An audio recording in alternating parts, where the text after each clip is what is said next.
Welcome back. We are here for the Between Lilacs in the Dark, episode 12. We're going to open in on a little scene sometime around twilight, actually. We go down the street as our camera kind of walks along. We hear the clip-clopping of the horses, um, carriage wheels, all the hustle and bustle of London towards the evening times. And perhaps in the distance, we hear the tuning of an orchestra as theater gets ready to go in various places, especially at the opera. Um, but also, we also pan back to Belgrave Square, but we go past Hargrave House and we go towards another house on Belgrave Square down the street to Mrs. Pemberton Potts, where her beautifully flowered wreath hangs on her door. And we enter in, heading up to her study, and we see drapery. The curtains have been closed. In the corner, dimly lit by sconces, is the shadowed portrait that has grim circumstances painted on it. And at her desk, tiny as she looks on this grand dark mahogany, she scratches away at a particular invitation. The stationery is gilded. Floral motifs are embossed on it, and she scratches a simple invitation, and she smiles as she looks at it, and she puts it into a little envelope, matching, gilded, with the floral motifs clearly embossed as well. And she scratches the invitation on the outside, addressed to Hargrave House, or the denizens of Hargrave House. And she sends it off with her secretary, Ms. Walton, to post for the morning's delivery. And going back down the street to Hargrave House, we see them getting ready, perhaps, as we enter into the dining room. Rosewood dining chairs with yawning, fanged mouths, finely carved into their backrests. A fresco looms above, depicting Judas's betrayal in the Garden of Gethsemane, gnarled olive branches twisting around the scene like a hangman's knot. Dripping candelabras light flames in your dining companion's eyes. They glint in the half-light, hungry and animal. Mike, paint the scene. You don't take meals together often, but tonight is an exception. What's on the menu? What elements of the ambiance perfectly reflect your mood? Well, in celebration of our conclusion of and closing the case of Scotland Yard's like investigation into the figs and the murders, we're having suckling pig. Um, we're having like large, like the large roast is on the table. Um, you know, you know, fine like a number of side dishes are brought out. Wine is flowing. And we're all looking I mean we're dressed for dinner. We're all looking a bit tired. We're all looking a bit that we've had an, we've done some stuff earlier this evening, and a a fine meal is absolutely um a fine meal in celebration is absolutely what we kind of all needed. I think even before dinner is served, Rose is on her like Rose is probably on her second or probably even third glass of wine. And let's see the quest. So what else? So what's on the menu? What elements of the ambiance perfectly reflect your mood? Yeah, so it's not brightly lit, but there are a lot of candles everywhere, and I'm thinking the motif is red. These are red candles that are these are red tapers that are burning in the candelabras on the table, providing light. Which is casting the room in a it's like casting the room in like flickering light. I don't think the mood is a bit on the somber side because we are all clearly tired, but there's a certain amount of like relief that we have actually closed another case.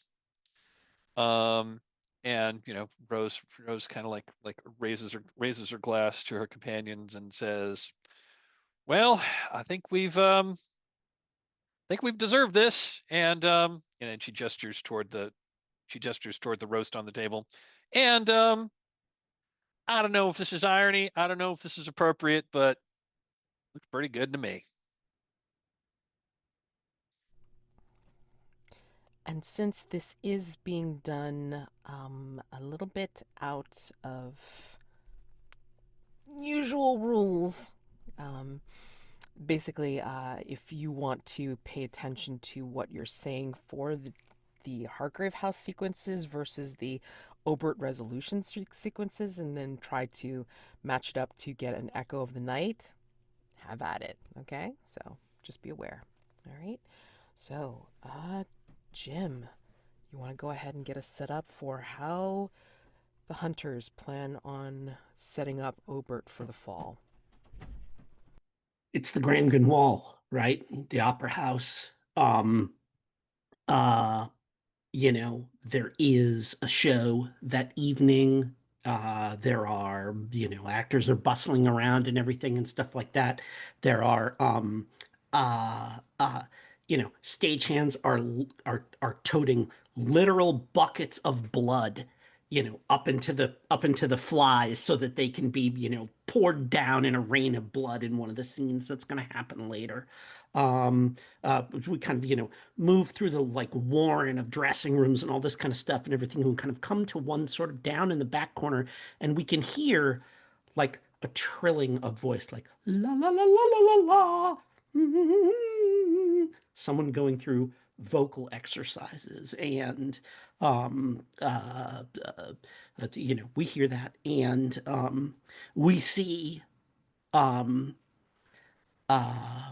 there is um, uh, kind of like there's like a back door of the theater that we see is just open, kind of sort of swung open.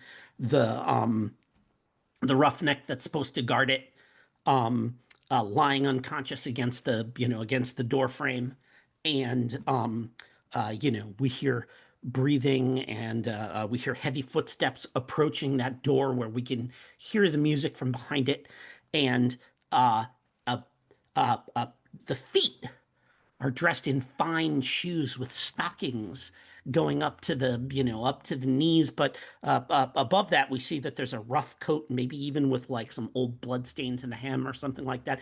Hand reaches out towards that door, slowly, quietly pushing it open, and we can see the singer is there, back to the door, long blonde hair falling, like a kind of a like a kind of like a big like peasant dress that they're wearing. Clearly, they're meant to be a rough shoes and stuff like this and everything. But you know, you can we can see from behind that they've got like their hands against their chest as they're doing these vocal exercises, and uh, the man reaches out and he clutches the shoulder and spins her around, and it's Jack wearing a wig. And in front of him, there's a phonograph that is playing this that is playing this music. and he says, "Hello, Obert. I'm afraid this is going to be your final show." And I Beautiful. think we'll just leave it there. Well, as we shift into a new period, a dark evening in 1808, Jim, Vespera Lahiri, a seer with a flair for the dramatic, has insisted that her fellow hunters back in Hargrave House gather in the dining room for supper, when the room is full and pin drop quiet, and all eyes finally are on her. In what elaborate manner does Vespera announce there is a traitor in their midst? She strides into the room, clutching to her breast the Hargrave House Library's precious Gutenberg Bible. She pauses for a moment, glances at the picture of Judas that we described having been painted on the wall. She lays the Bible down on the tablecloth and carefully unlocks its cover. Using a skeleton key she produces, as if from thin air, via a bit of sleight of hand. Closing her eyes, she carefully grips the cover and flips it open, moving immediately to the stack of pages that reveals a spread that she has marked with a black ribbon.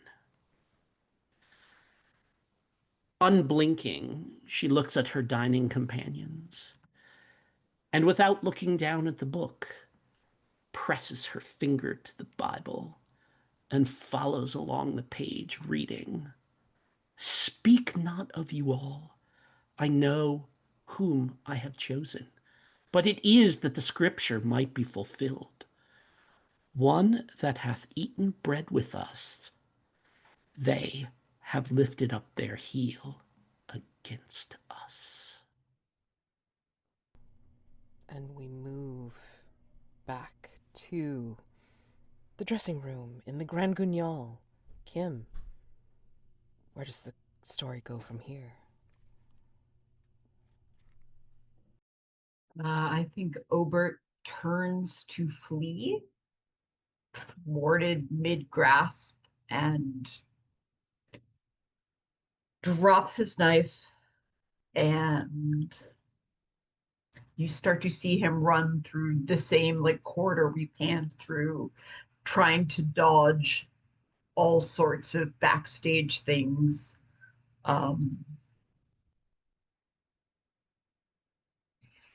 And I think he makes it to the stage. Like the curtains aren't up yet, but he has run through the backstage enough that he is onto the stage amongst the set pieces. I think that's where I will leave Obert. And Kim, as we go back to the dining room, continue the scene as the traitor reveals themselves, whether by accident or by bold admission. How have they been aiding one of the Hargrave house's bitterest enemies? How do we know, despite their justifications, that they are motivated by naked greed? You see an elegantly dressed woman with a long cigarette holder and a cigarette who looks absolutely bored by this. And after Laurie pauses to clearly wait for the gasps she expects to be coming, this woman says, "I'm shocked you managed to put it together, Laurie. Did the spirits tell you?" Um, and she stands up and she puts her hands on the table. She knocks over a decanter of wine, spilling it on the Bible. And as it seeps red across the tablecloth and across the Bible, and everyone's just staring. She starts to get a little impassioned. She says, "You dullards, you're not doing anything in England's best interest. You're just letting this house suck all the greatness out of you without complaint. And you've never been clever enough to figure out that I was the one contaminating the clues, and I was the reason the master always knew where we were going to be. I've been working for someone with a far greater vision than you this whole time. You can't begin to know what it's like to have someone to see your true potential and give you the freedom to spread your wings. And the only price they asked was that I bring you idiots in this haunted hovel down.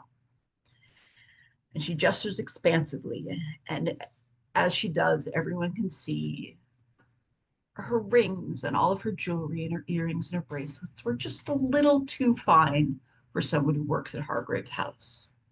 And they glitter in the candlelight. Clint, let us know as we see Obert try to duck and dodge through these halls. What happens? We see Lady Ross Carter has posted herself up in the high class box. She's got her binoculars and she is there as uh, the spy and the lookout. And she sees him running out from behind the curtain.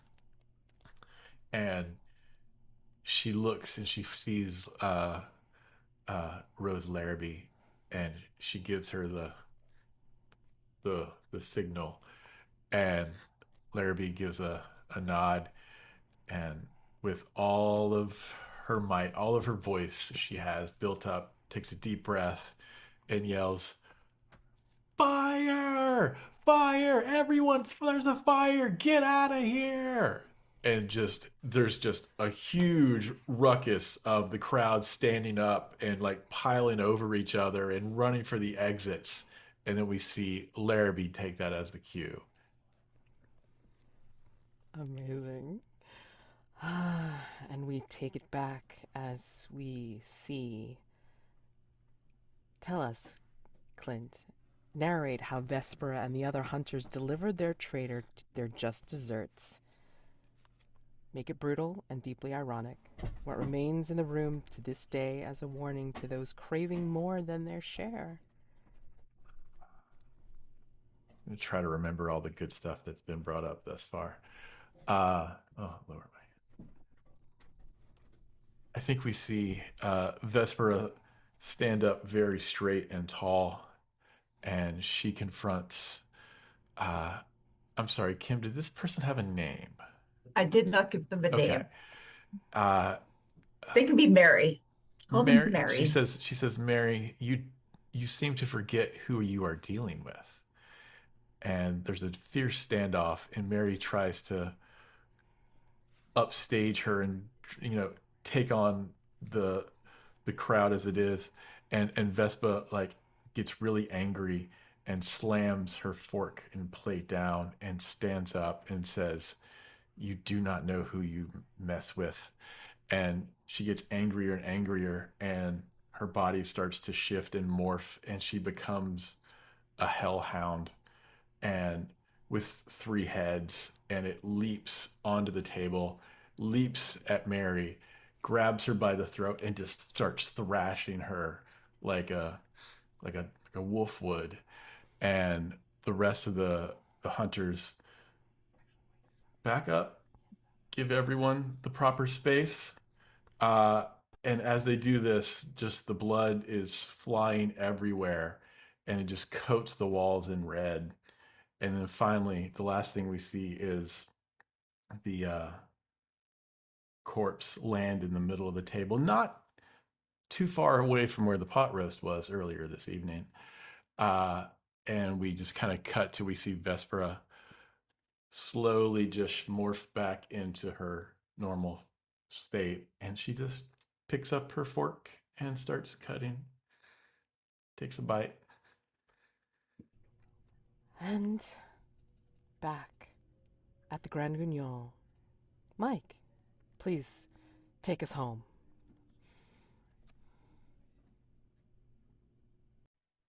Unmute myself first. So as Lady Russ Carter shouts fire in a crowded theater, there is panic and pandemonium as members of, as people who are in there like get up and start there's pandemonium as everyone gets up to start like running toward the exits. Our quarry, however, knows the theater and hops back up on stage and runs out the back, which is not where any members of the audience are running, And that's exactly what Rose had thought. Because she has been on the catwalk above the stage, watching the whole proceedings the whole time.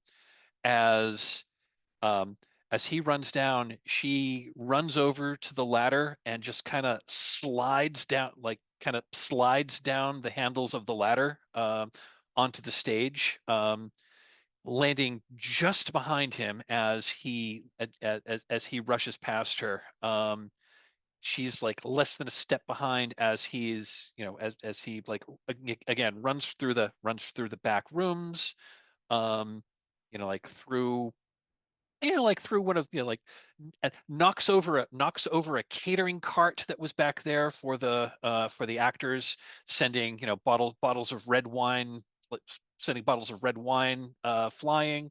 Um, he you know he gets to the back door. He swings it open. He's a uh, he's about to run through when but pausing to open the door is what he needed. That's when he feels the barrel of a pistol pressed against the back of his head. And she says, and Rose says, time's run out, little piggy, and pulls the trigger. I think the report is lost in the melee and the pandemonium of the rush to go outside and the rush of people trying to make sure that they're not caught in the evacuation. And yeah, that's when we cut back to the very beginning of you all being back at Hargrave House, enjoying your meal. And yeah, night phase ends with you finishing off the rest of your repast, perhaps. And yeah, if anyone wants to indulge in, I will even allow a nighttime vulnerable move if you want before we enter into dawn. Please have at it. Anybody want to indulge? Anybody need to indulge? Do it now, or forever hold thy peace. I mean, I'm cool to have one. Okay. I Who you wanna? I have a condition I can clear. Okay. So I mean, I think if we could just keep here at the dinner table, perhaps. yeah, because it can be more than one. Yeah. Sure. Just Yeah, I've got a condition I can clear as well. Yep. I also have a condition that I can clear. But Whomever's vice is being used will be the one that can freely talk about their past. I mean, I think Whitford is watching everyone eat. yep. So yeah. So perhaps we see me like really like chowing down, probably a little bit more than a lady would be perceived to just really get into it, like stabbing my forks and knives and just And I say, so Rose, we kind of lost the action for a little bit. Tell us again, how did you finally take them down? Well, I mean, I was like, our plan went off without the plan went off without a hitch, and he was running for the door. I was hiding. I watched him come by. I got behind him. He was running for the door, didn't realize I was right behind him. He paused to open the door, and well, let's just say he ain't getting up from that again. There's a great deal of obert on the floor, walls. I don't know if you got the ceiling, Rose, but I'm certain we're not welcome back at that theater immediately. For all that they deal in blood, I think they prefer control. Within a fortnight, they will be charging a shilling to see the place where Obert Fig was killed. Fair point, That's Jack. And that's exactly what I was thinking. They ain't cleaning that up. That's going to be a draw. that's nothing a reasonable donation will not solve. Perhaps they'll even name this the Rose Larrabee Hall. I So don't How's know if I that for need. a claim to fame?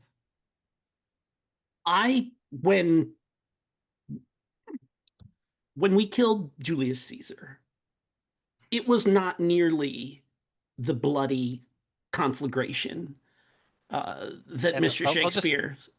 can I add one detail? When you say when we killed Julius Caesar, Yeah, Rose like rocks back in her chair and like takes a like yes, grins wildly and takes a big glug of wine. yes. Go It on. was Sorry to interrupt. Go on. it was not nearly the bloody mess that Mr. Shakespeare has made it out to be, but for years, that particular spot, it was a simple, I mean, it was a simple dagger between the ribs. There was none of this sort of thing. But for years, that spot was a tourist attraction in Rome. Uh, so I can't see this being any different. Mm. I mean, when they killed Jesse James, they had his body on. They had his body on display for quite a while. Yes, it And toured the again, country, didn't it? it did indeed. They charged, yeah, indeed it did. They charged 25 cents to go see the body. Did you have any sort of traveling corpse with you when you were a show person? Well, I'm not entirely sure. We had a mannequin that was dressed up like we had this mannequin that was part of the traveling show that was dressed up like a like a native. I'm not 100% sure it was actually a mannequin. I think that might have been a mummified corpse. Now, at the same time, I don't think it was an actual Native American. I think it was some drunk that was skulking around and like got himself It's into a bit of shockingly trouble. hard to But mummify people. Shockingly hard to mummify people. I don't know.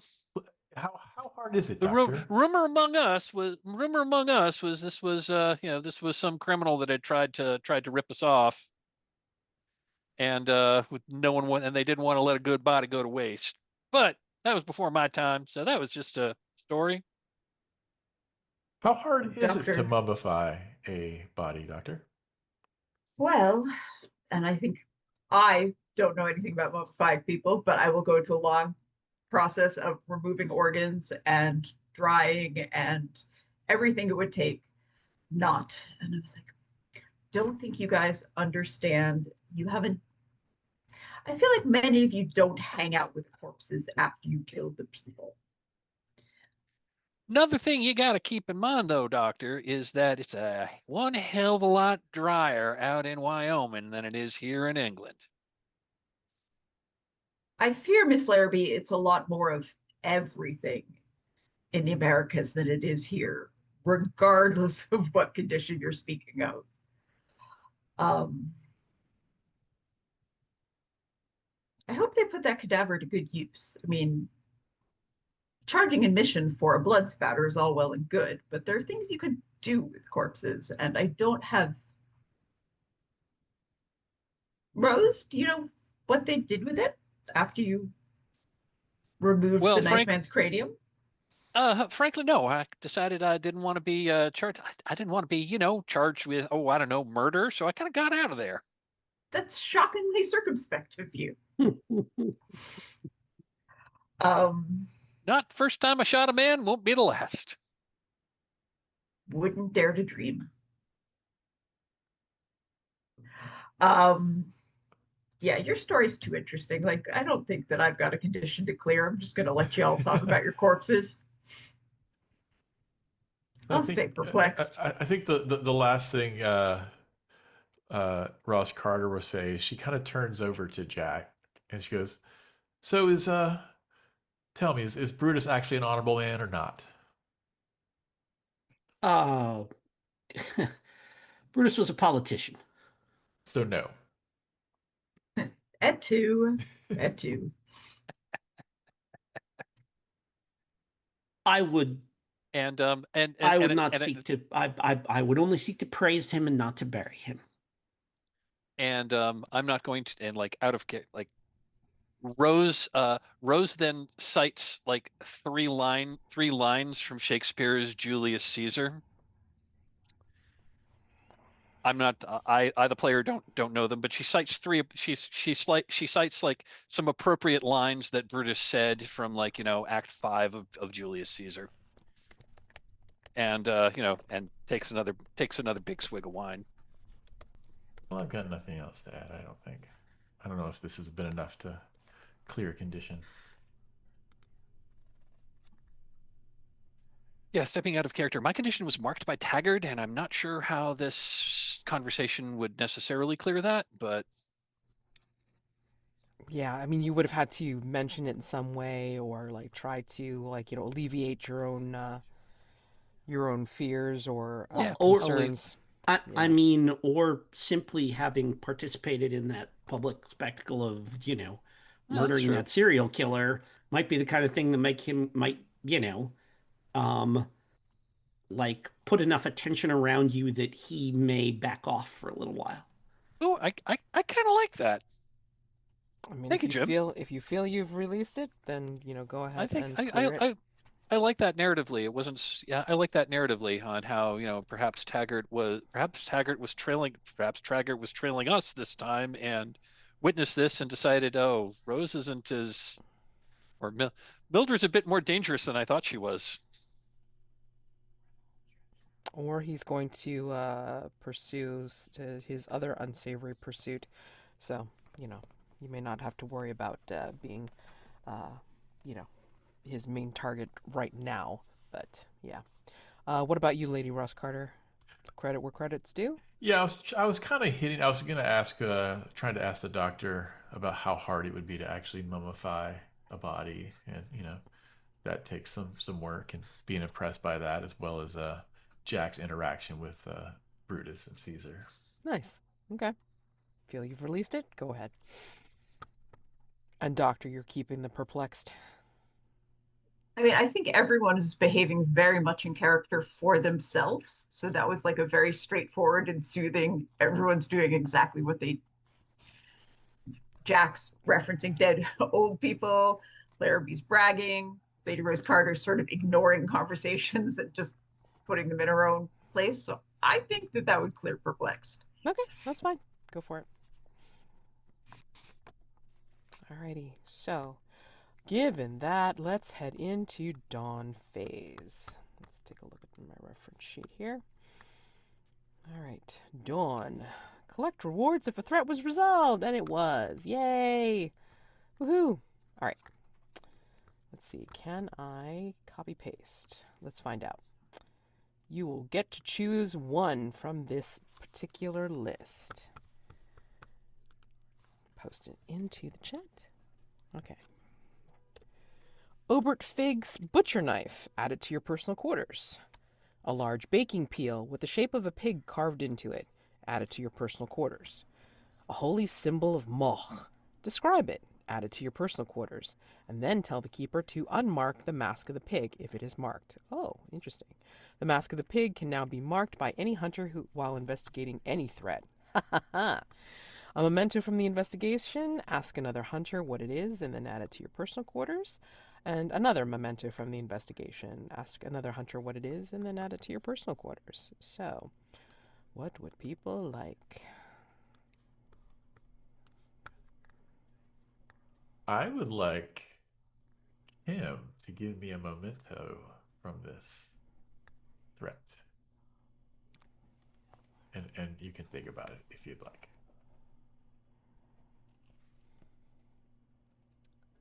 I will think of something. Was it Kim or Jim? Him, Dr. Whitford. Excellent. I will come up with something. Thank you. I'm debating between the. I do already have a knife. I'm actually intrigued with the holy symbol. describe it, add it to your personal quarters, and then we can unmark the mask of the pig. So yeah, whoever takes it. Okay. Yeah, I'm gonna take it. What's it look like? It is. I think the symbol is a. It is this. It is the silhouette of the head of a pig. Oh, no, it's the silhouette of a pig, and but carved out but like in, it's like I'm imagining there. It's like carved out of like a disc of. I'm gonna say it was a disc. It's a disc of copper that has tarnished to green with a patina. Um, and in its like in where its belly would be is it is like a carve out, and there is there's like the head and arms of a person inside of its belly. Fascinating. Go ahead and add that to your personal quarters. I unmarked the mask of the pig. However, you may want to put this in a more available area because I usually just kind of hide the resolved threat. And So yeah, if anybody wants to try and plug that mask into, I guess the either the records area or the move area. Yeah, put on the side where we put the special moves. That's the thing that makes the most sense. Yeah. Because it can be marked by any hunter while investigating any threat. Yep. Okay. So go ahead and place that there. Alrighty. That's Larrabee. Jack, Dr. Whitford. Doc, what do you think? You can always use a good sharp knife. Yeah, I'll take the butcher knife, I think. There's always room for more pointy things. Yep. All right. And I will take the baking peel. Nice. Okay. Alrighty. Go ahead and add those to your personal quarters, please. And I have Clint's now, if you'd like it.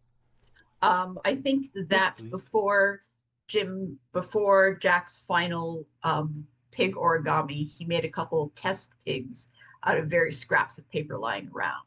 So you have a folded up piece of paper that looks like a slightly misshapen pig with some sort of writing on it for you to unfold it.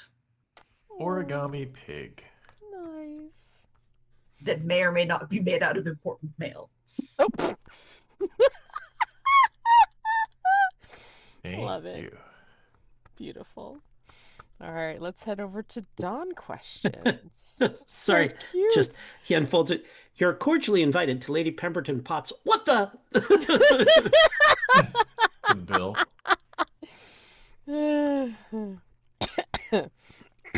Pardon. All right, Dawn questions it is. All right. That's from the full cycle, right? Yep. From day phase onward. So, did the hunters answer a question? Yes. Hunters resolve a threat? Yes. Experience an echo in the night? Larrabee? Yes. I described as in the chase scene through the back rooms of the Grand Guignol, I described the Obert Fig knocking over a catering cart and sending a bottle of red wine splattering, which echoed what's her name spilling the decanter of wine on the table in Perfect. the Hunter Night scene. Absolutely. Okay, great. Did you use violence to solve a problem? Oh, hell to the yeah. Hell to the yeah. You can't use that twice. What's the other question? Oops, yeah. Oh, geez, yeah. Sorry. That was supposed to be stick out in London, and I'm not sure if I did that this time. Well, Yeah. I don't know. I kind of did. Well, I don't know. Maybe at the. I'm not sure I specifically really stuck out in London for all the wrong reasons this time around, unless someone can remember a time that I did. Yeah, I mean, amazingly so. enough, at night, during the other. During the day phase, you explicitly went out of your way not to stick out in London. Correct. So yeah. Correct. Yep. All right. So just take the points that you do have, add them to your advancement track, clear your dawn questions, and then change your elective dawn questions if you so choose. All right, Lady Ross Carter answered a question, resolved a threat. Did you experience an echo in the night? Yeah, I had the dead carcass of the person murdered land in the same spot that the roast was on. Perfect. All right. Did you leverage your social status to gain the upper hand? A couple of times, if I recall, previously in this day, blanking on the exact example, but tonight I had myself up in the fancy box Fancy with box. my fancy binoculars, Mhm. setting up the call sign. So, Perfect. Okay. All and right. I did not use my loyalty to Her Majesty to justify brutal actions. Okay, so add those to your advancement track, clear your dawn questions, and then change your elective dawn questions if you so choose. All right. And Dr. Whitford answered a question, resolved a threat. Yes. Did you Yes. experience an echo in the night? Yes, I spilled wine like blood, which I feel like I had spilled blood before. I Yes, think there's it's always fine. puddles of blood. Oh, that's always fine. There's always a but- lot with Grand Guignol anyway, so that's a given. Yeah. So you're great. Did you secretly engage in romantic or emotional behavior at odds with your aloof, logical exterior? No, I think I missed an opportunity with Jim's corpse because I was in Scotland, Jack's corpse because I was in Scotland, and I don't think I had anyone to play with this time either. Okay. Did I? Did you No. put your hands? No. Okay. Alrighty. So add the 3 that you did get to your advancement track, clear your dawn questions, and then change your elective dawn questions if you so choose. Finally, Jack answered a question, resolved a threat. Did you experience an echo in the night? I didn't. I was as a player, I was too much kind of up in my bullshit to be thinking too much about that as I was doing stuff. So no, that's Okay. also I had the thing where I went first, so it was Okay. but Well, but I no, mean, but I didn't you know, really. you can always, I know. recall But I didn't really do that. So that's Okay. Alrighty. And then did you casually mention encountering an important historical personage, which you did? I did. Yep. Did you admit that modernity has its advantages? I didn't really get into that. No, I mean we were kind of hanging out with Pettigrew and we went to the bar and stuff like that. But I wasn't all like these fish and chips are amazing. So Yeah, I I was didn't like really actually get the surprised you opportunity didn't to do get that. into the whole. Yeah, that's interesting. Okay. It's all good. Okay, so just add those advancements to your track and then Yep. clear your dawn questions and change your elective dawn questions if you so choose. Okay? Alrighty, so that is the dawn questions. Any playbook or special moves that we needed? Dr. Whitford, remember that resurrectionists like stuff would always be in play regardless of whatever phase that we're in. You sent the resurrectionist to get a body part for you. What part? Yes. I mean, it could be an Obert body part.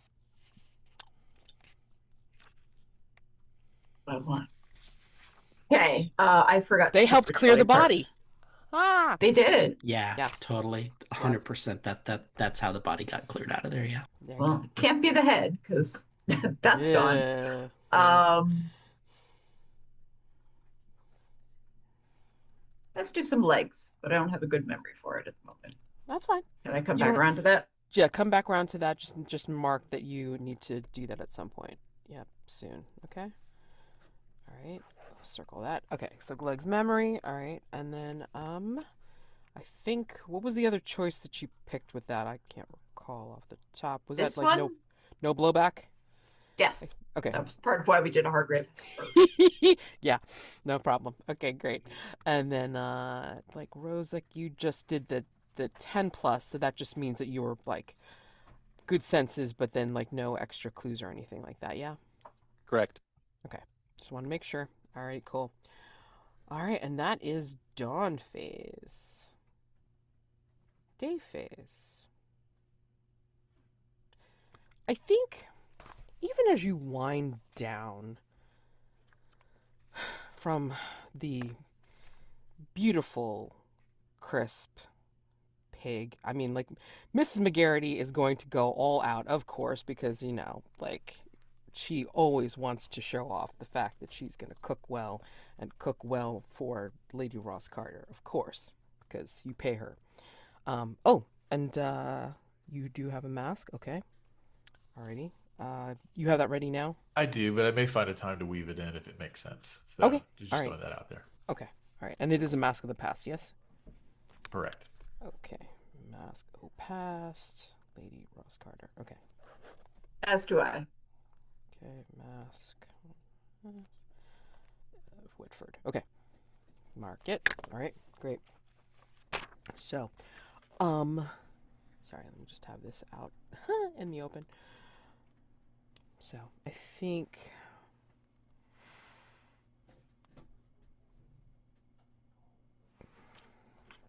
yeah. Full, happy, what have you. And it kind of shifts from the night into the dawn, and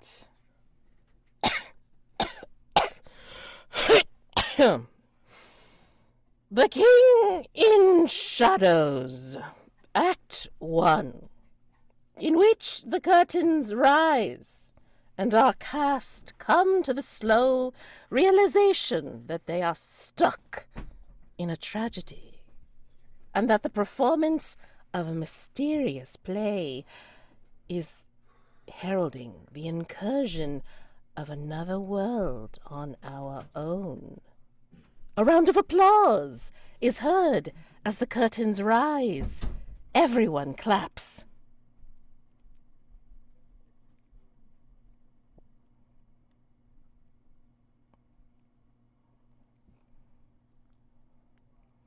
Scene 1. It is day. The set of Hargrave House is bare except for a single door and a lounge sofa. Our cast is fretting about. They move upstage as a table appears, laden with tea and...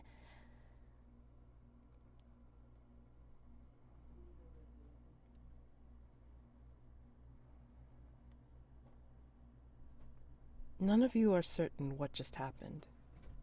As far as you all know, you went to bed. It was a restless night, and when you awoke this morning, all your actions felt strangely scripted. The feeling persisted throughout the early morning until you all sat down for tea. Each of you experienced something, a vivid nightmare in which you were stood before a tall figure, wreathed in shadows. Describe one horrific, vulnerable, or terrifying experience in which you had within the dream as you auditioned for a place in the King's royal court.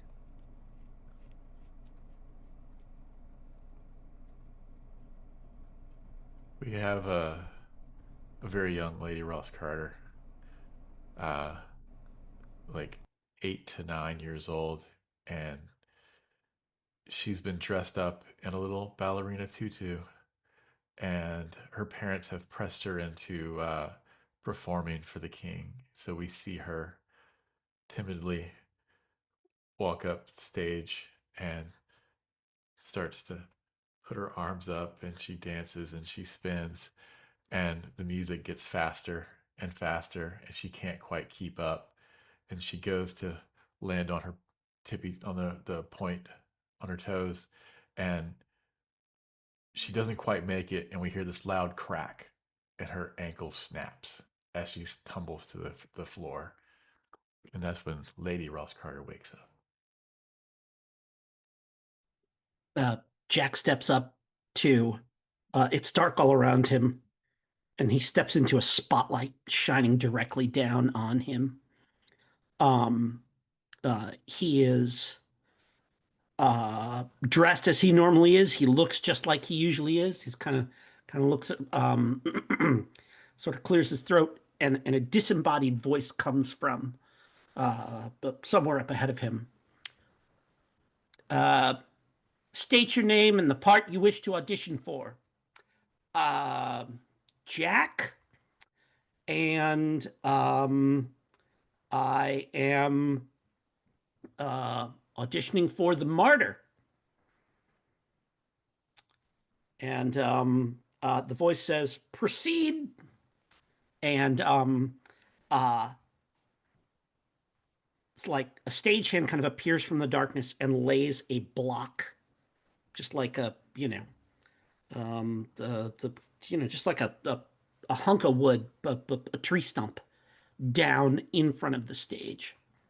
Jack kind of clears his throat, cracks his neck a little bit, leans down, um, puts his neck on the block, and like this shape kind of looms out of the darkness. We hear whew, whew, and an axe comes down, wonk, takes his head right off. Blood sprays out. His eyes flicker for a second before they go still. And a boot reaches out, kicks his body off into the darkness. And there's a sigh from the darkness. And it says, again. And Jack kind of like, just kind of doing this, staggers out of the dark into the, the block has been cleared. And the voice says, state your name and the part that you're auditioning for. Jack. And he kneels down, and it happens again. And again, and again, and again.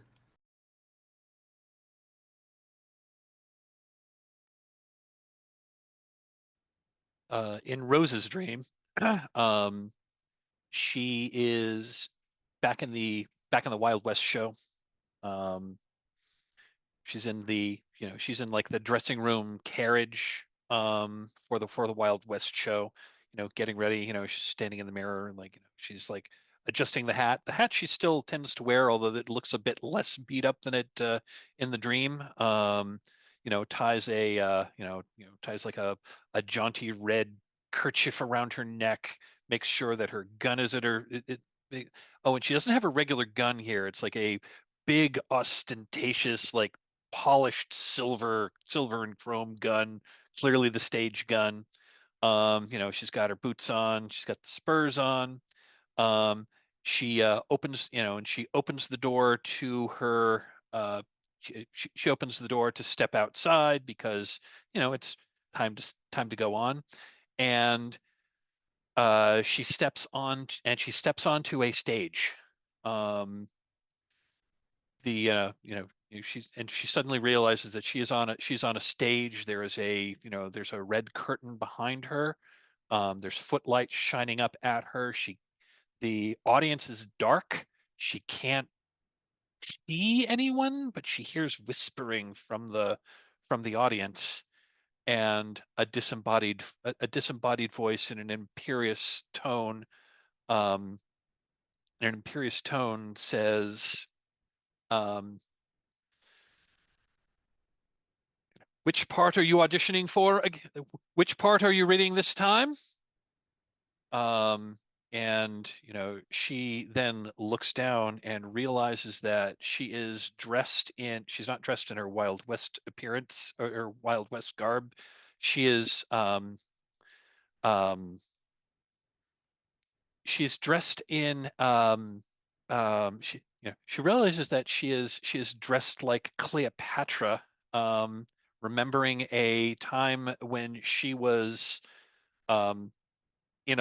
in a play in her finishing school, performing Antony and Cleopatra, and she says, Cleopatra?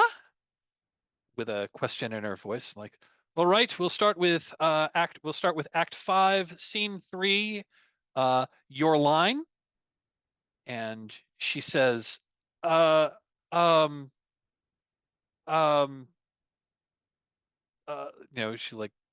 she like looks off like, what's my prompt? And at that said, well, the prompt is this is when you die. And she realizes that what she thought was her gun in her hand is an asp, which jumps out of her hand, lands on her neck, and bites her in the neck. You see Dr. Whitford at a podium. Again, spotlight, you cannot see what's around her, but you hear a voice say, I hear you are here because you believe that you can fulfill the role of the doctor. And he says, yes. It's like, the examination will begin. And they start with a couple of easy questions, medical questions, and then they start to get harder. And then they stop making sense at all. Like they're not in the English language, and and Elinor will try to answer, and they will say wrong. And every time they say wrong, she gets a little younger. And like you see her in relationship to the podium getting a little shorter and a little narrower and a little less certain. And as she's probably like about 7 and like slightly underneath the podium, the voice booms out, "You are not good enough. You have never been good enough, and you never will be good enough to be a doctor." And she wakes up. I think this juncture is good for taking our first break, and we will take 10 minutes. So, looking further into the matter, it appears you are not alone. A strange madness plagues London. Rumors describe mass delusions, hysteria, and disorientation among peoples of all classes. 2 individuals, artist Hypatia Quint and theater critic Larkin Creel, were both admitted to Bethlehem Royal Hospital recently, following bouts of distress. Prior to his admittance to Bedlam, Larkin published a scathing review of a piece of experimental theater titled The King in Shadows. The review is unforgiving in its criticisms, but it's clear that Larkin felt drawn, perhaps obsessed, to see the play again. However, the production doesn't stay in one place for long. Part of the play's allure is its sudden appearance at a new venue every few weeks. Those who wish to see it must seek it for themselves. The play was last performed in the basement of Ranelagh Chapel in Sloane Square, just a stone's throw from Hargrave House. If you can find the play, maybe watching it can provide some insight into what's going on. Your first question and opportunity is to find what signs precede a performance of the play and where will it appear next. This is a complexity 2. Discover the location of the new venue, and I will give you a list of locations. The hunters may watch a performance during any following night phase while this threat is active. Afterwards, unlock the next question. All right? So, you must answer one threshold question first. Yeah. You have Ranelagh Chapel, which is the last known location of the performance, and of course Bethlehem Royal Hospital, which is where 2 people were admitted, having seen the play at least multiple times. Yeah. That is your new threat. Labeled active, because you've had dreams about it. Oh boy. And Order of Azure Eyes and the Pinkerton are still in play, so you have now 3 active threats on the board. It is day phase. What would you like to do? And at any point, if you feel that you want to do your masks to get them out of the way, then please do. And your legs memory as well, Dr. Whitford. I mean, we have all the clues we need for both of the other threats that are active right now, pretty much, right?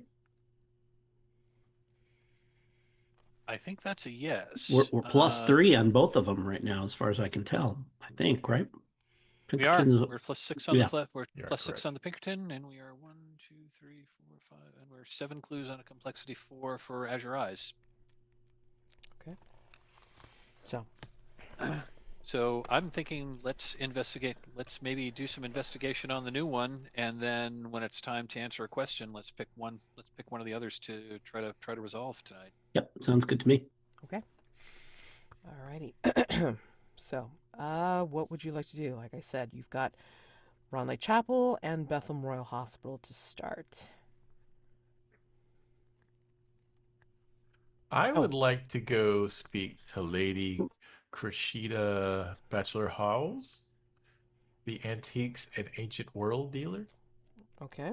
She's part of the Royal Explorers Club. Okay. Okay, and Royal Explorers Club. All right. Lady Ross Carter. Thank you, Bachelor House. Stop it. Okey-doke. Well, I am interested in. I'm really disturbed by that dream, and especially hearing reports that everyone has been. Yeah, I think. I think Rose is going to be interested in following up with the last location of the play. Okay, so Larrabee will be going to Brownlee Chapel. And I think Dr. Whitford would be our, could get us into the hospital, right? Sure. And I will come along to make sure that she doesn't get into any trouble while she's there. Or that whatever trouble she gets into, she has some help with. The appropriate amount of trouble. Right. Okay, That is more interesting to me than my initial thought, but at some point I would like to go talk to Lady Sarah about whether or not she's having dreams, because I miss Lady Sarah. Oh, okay. Gotcha. Okay. I mean, you can do that at any point, so just let me know when you want to pull that one. I should also let you guys know that the performance of the King in Shadows play will conclude its run after 4 night phases. If you do not have it resolved by that time, Something bad'll happen. of course. Sure, So. bye. They do a revival. Oh no. We're the next cast. It's just things happen. It's all good. It's all good. Okay. Oh boy. All right. So hold on. Let me just do this. Lady Rose Carter, Larrabee, and Whitford and Jack. All right. Great. Let's do Lady Ross Carter first. Let's see.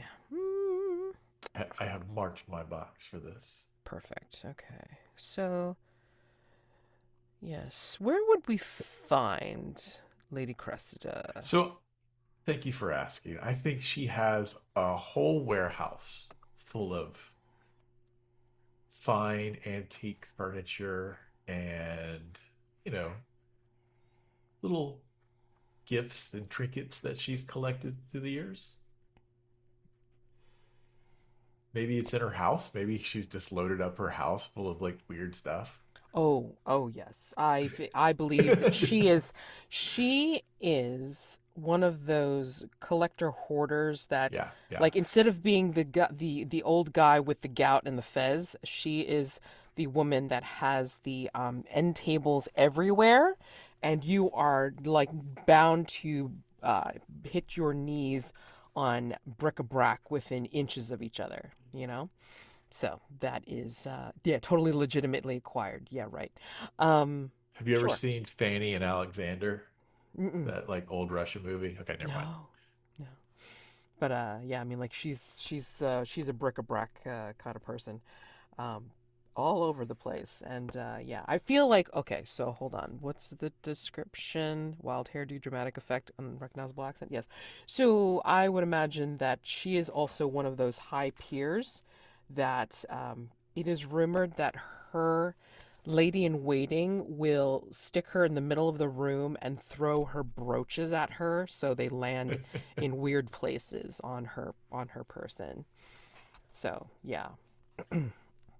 And you will, if you visit her in her home, her very vast home, yes, you will see like all sorts of patterns and colors, like greeting you in that eye-watering foyer of hers.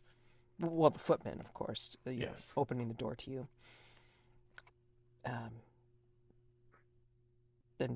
you have a card, I'm assuming. Oh, I think she would know me, yes? Well, yes, but I mean, like, of course, like, she wouldn't answer the door herself. I mean, Oh. Well, I would hope that the footmen would know who I am. I mean, they work for the excuse me. True. So I imagine that she would be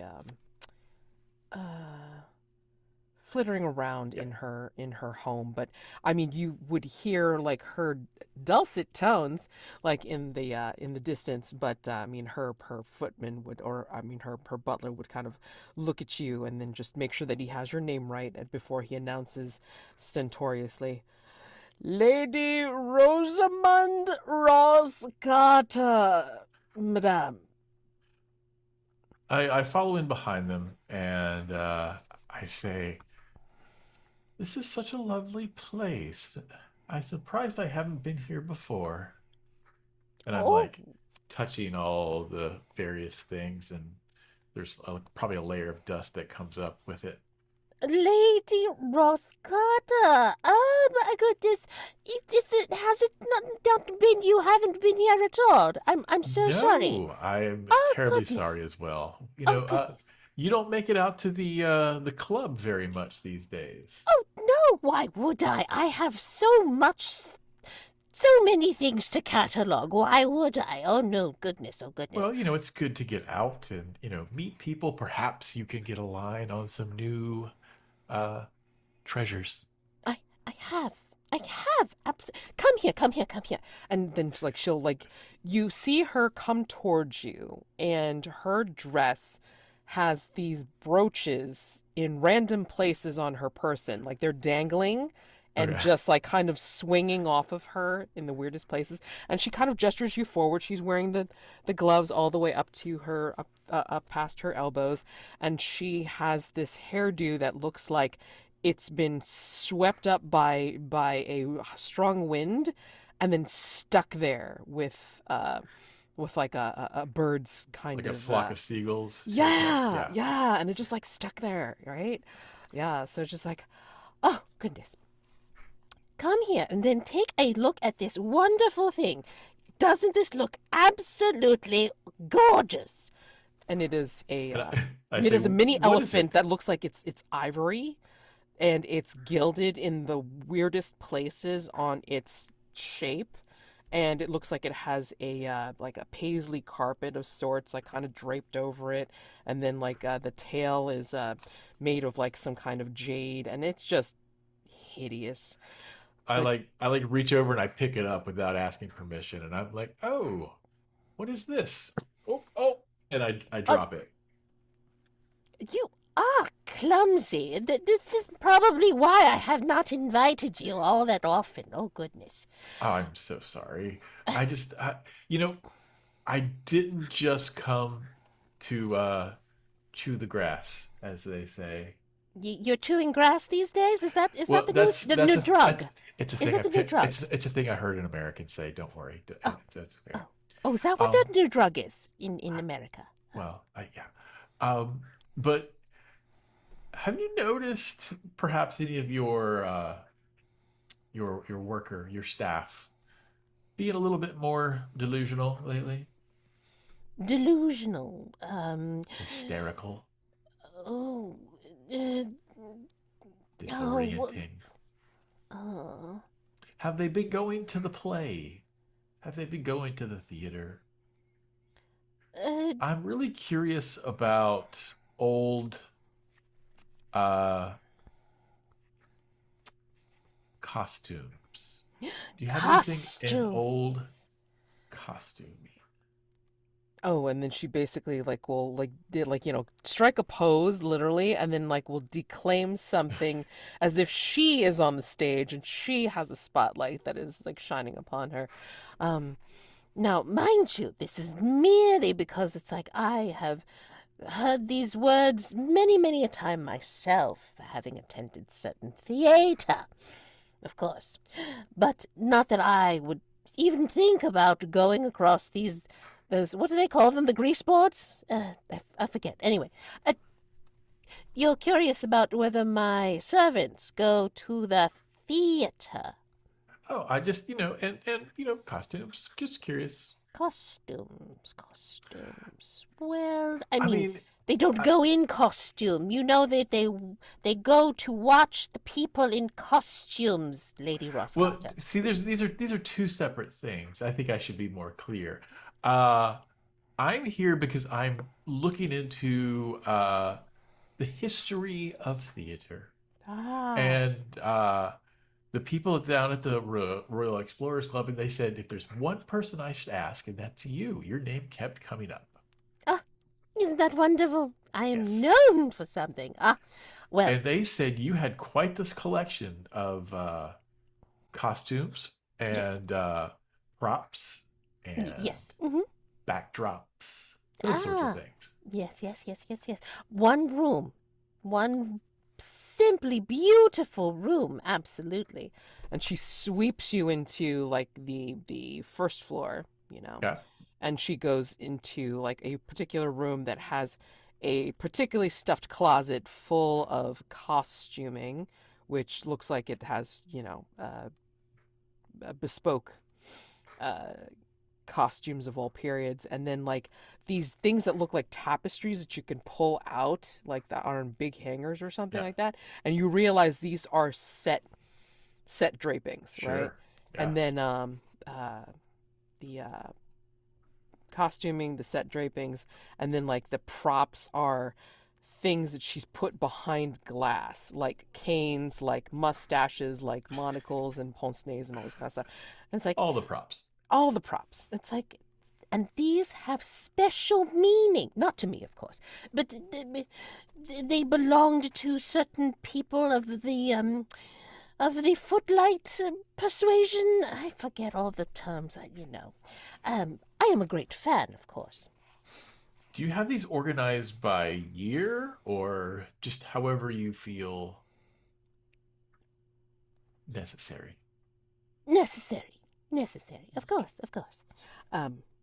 you are welcome to make an information move on this, or actually, Yeah. like, do you have to make an information So move? it doesn't say, it just says reveals 2 relevant clues. So I don't think I even have to roll. Yeah, I think that's like your superpower or whatever, so that's fine. That's the whole Let's point see. of doing it. Yeah, So yeah. you can come back if you don't. I mean, I don't mind like cutting to someone else and then coming back and then probably like give a, because for 2 clues, I feel like there should be like a separate sort of ask. That's kind of why I came in with 2 questions. Sure, no problem. So Yeah, costuming and history.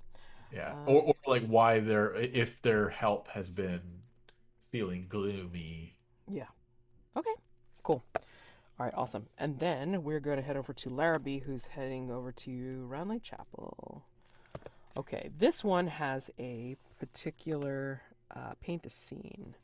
As you head over to Roundlake, which is again like only a stone's throw away from Hargrave House in Sloane Square, you find that it's under renovations. You see paint cans stacked along with the scaffolding. And as you enter into it, you still hear the outside din of passerby, and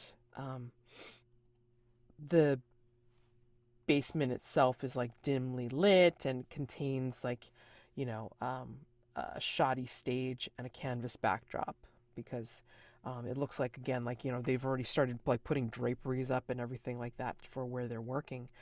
So paint the scene for everyone. This place has been touched by madness, but some elements of it almost seem too mundane. What are they?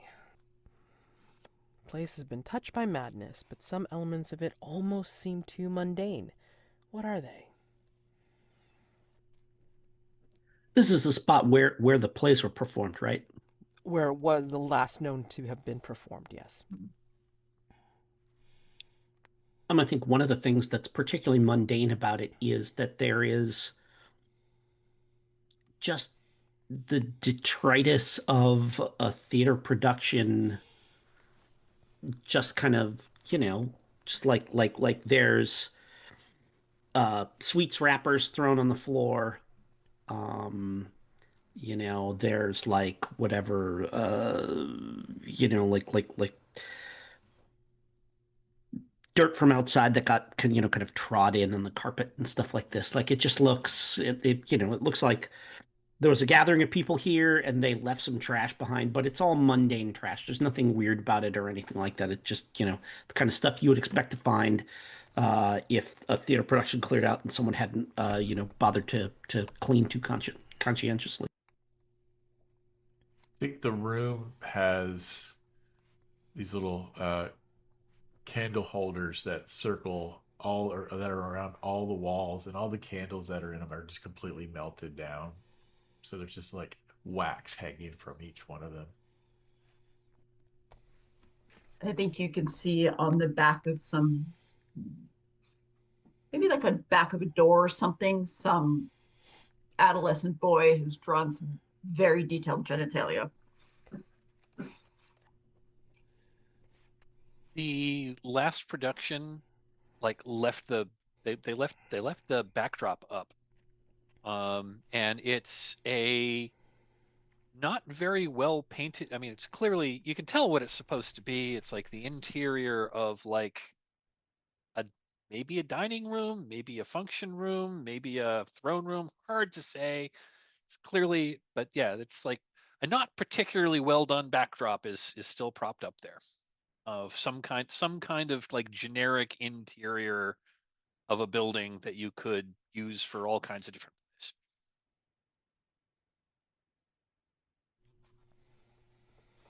And that's what you see here, Larrabee, when you enter into it. Yeah. I think, yeah, as you make your way inside, there is a woman who will approach you. She's got a cherubic face, short, wavy brown hair, and her garments are quite simple and modest. Um, Hello. Can I help you? Well, hi there. I understand there was a play that had been formed here. I was hoping you might have some information about it. I've heard interesting things about this thing. Uh, yes. There was. I am. The chapel has been host to many an amateur production. Uh, I am Marie Litton. I am an actress, and I have been the manager of some of the productions here. I'm currently overseeing the renovations at this chapel. Um, I'm hoping that we can continue on with the artistic legacy of the establishment, but I worry that there might be a scandal because of all the strangeness associated with, well, this. So Rose kind of smiles and like and says, "You wouldn't happen to know anything about like who the production company was, how one might how they could be contacted, um, or even like how did they let people know that the play was going on here?" I mean, again, we were known for having amateur productions, and to be honest, I was merely one of the actresses originally, hired on for overseeing some of the more normal productions, and this seemed to come out of nowhere. They had their own cast, per se. So, I actually do not know much. What I do know, I could possibly try and tell you. Oh, please do. And Information move with general yeah. reason. I mean, unless you can parlay something else. I mean, I was trying to be I was trying to be charming here to like convince her to open up convince her to open up to me. So could I try to go with presents? Sure. Okay. Okay, where is my dice roller? I know it's on one of these windows. Here we are. Okay. My presence is 1. So yeah, I don't think I'm gonna try to pull an item in here. I'm just gonna roll 2d6 plus 1 and see what we get. That is a 7. Okey-doke. A 7. And when she says when she said like I acted in more normal performances, and to that Rose smiles and says, "I'm sure you were extraordinary in whatever performance you were in." She kind of like shyly blushes at that one. And then your question to her exactly was what? I think my question was, trying to think what I just said, like, 90 Sorry. seconds ago. Ah.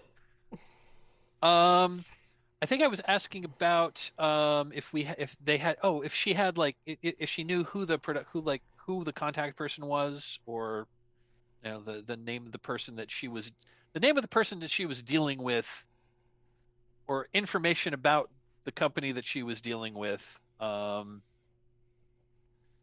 Like, like if I wanted to try to inquire about the more of this play, who would I contact?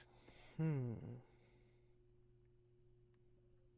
Because I presume she dealt with this company in some regard if she was the coordinator. She will say, It was the strangest thing. In dealing with them, it was almost as if they had come in suddenly, like a fog, and then gone out just as easily again. And when I tried to check through my notes, my invoices or contacts, any letters that they had sent or supposed to have sent, all I found was a collection of handwritten notes. And they said just the strangest things about a fragrant void.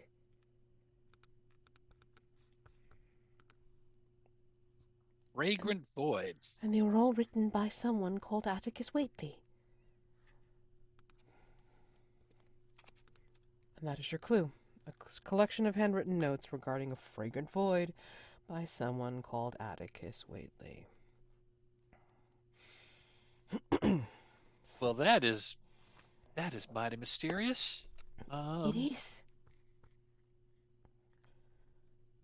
And at that, Rose changes tracks and says, "So, are you acting anywhere else? Is there a play I could see you on stage at some point? Because I'm sure you would put on quite the performance." I think as you are like trying to uh, you know pay attention to her and try to listen to what her response will be, I think your eye slides to a place behind her, and this is. You see something behind her. You see. I'm just debating on what I want to give you. You start to see something. I'm going to develop this a little further, so give me a minute. But I think you start to see something shadowy behind her. I mean, it's already kind of dimly lit here anyway, like as shafts of light just kind of like peek in from all the renovation drapery and all this kind of stuff. However, there is no wind, and you notice that it starts to curl in an unnatural way, the shadows behind her. Okay? So I'm going to cut over to Whitford and Jack. So you two are heading over to Bethlehem Hospital. And yeah, it's daylight. It's still fine. Still fine.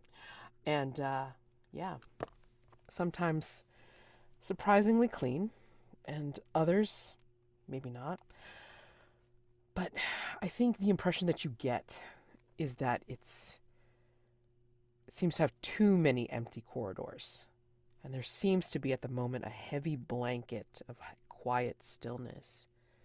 To paint the scene here is that madness walks the streets, and so the patients are quiet. What do you hear in the silence that makes you fear exploring deeper within? Madness walks the streets, and so the patients are quiet. What do you hear in the silence that makes you fear exploring deeper within? That's a paint the scene for Bethlehem.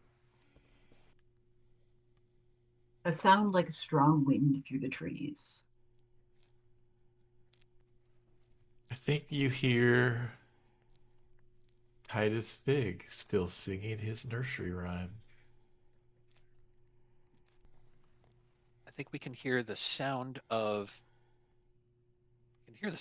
chains rattling, muffled as if they were behind doors.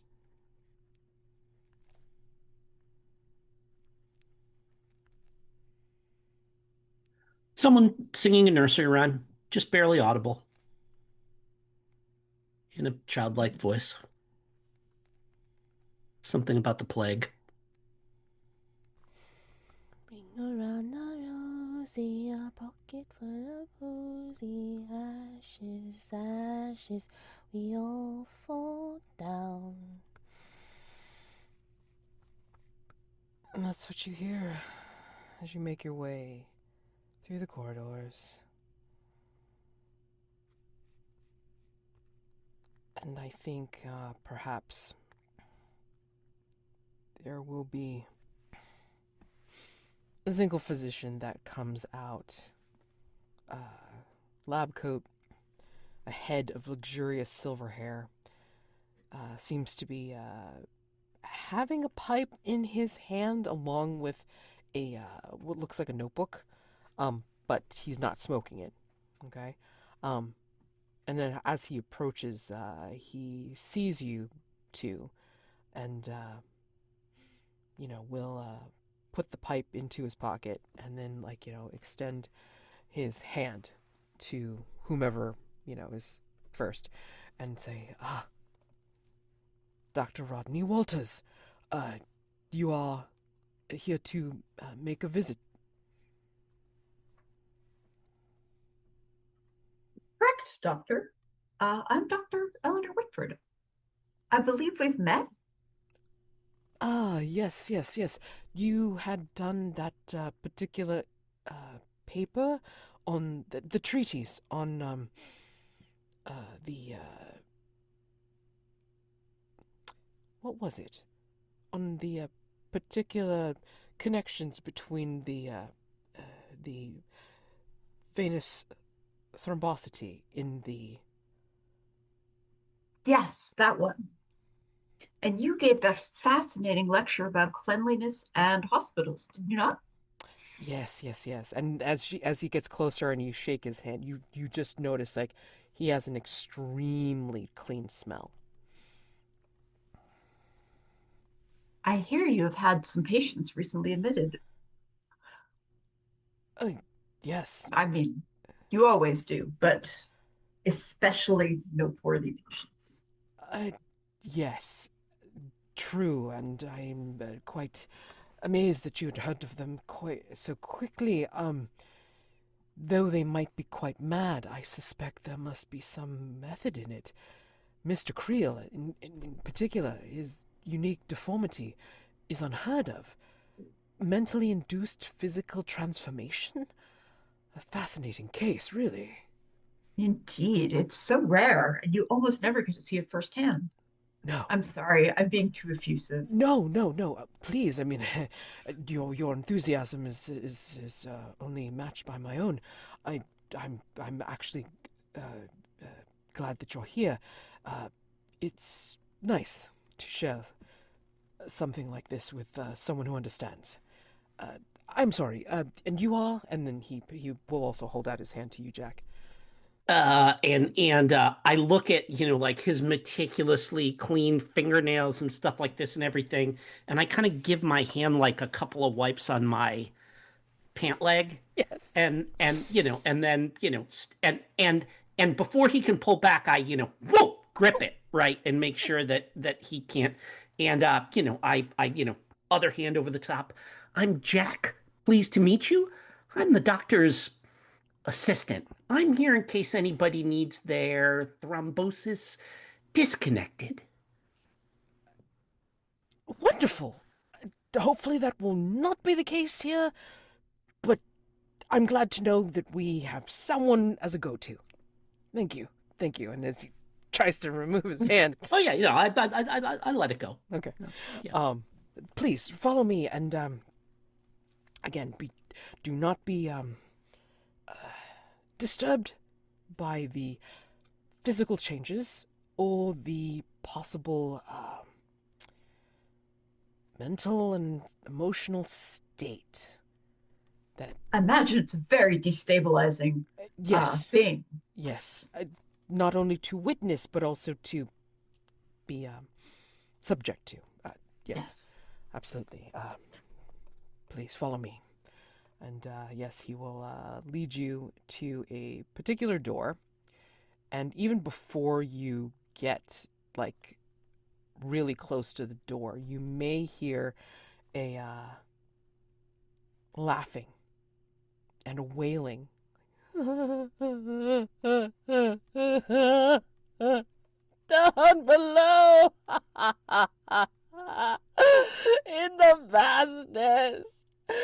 Gems and gold, a glittering, unspeakable wealth, unknowable knowledge. He's reaching out for you, calling you home to him.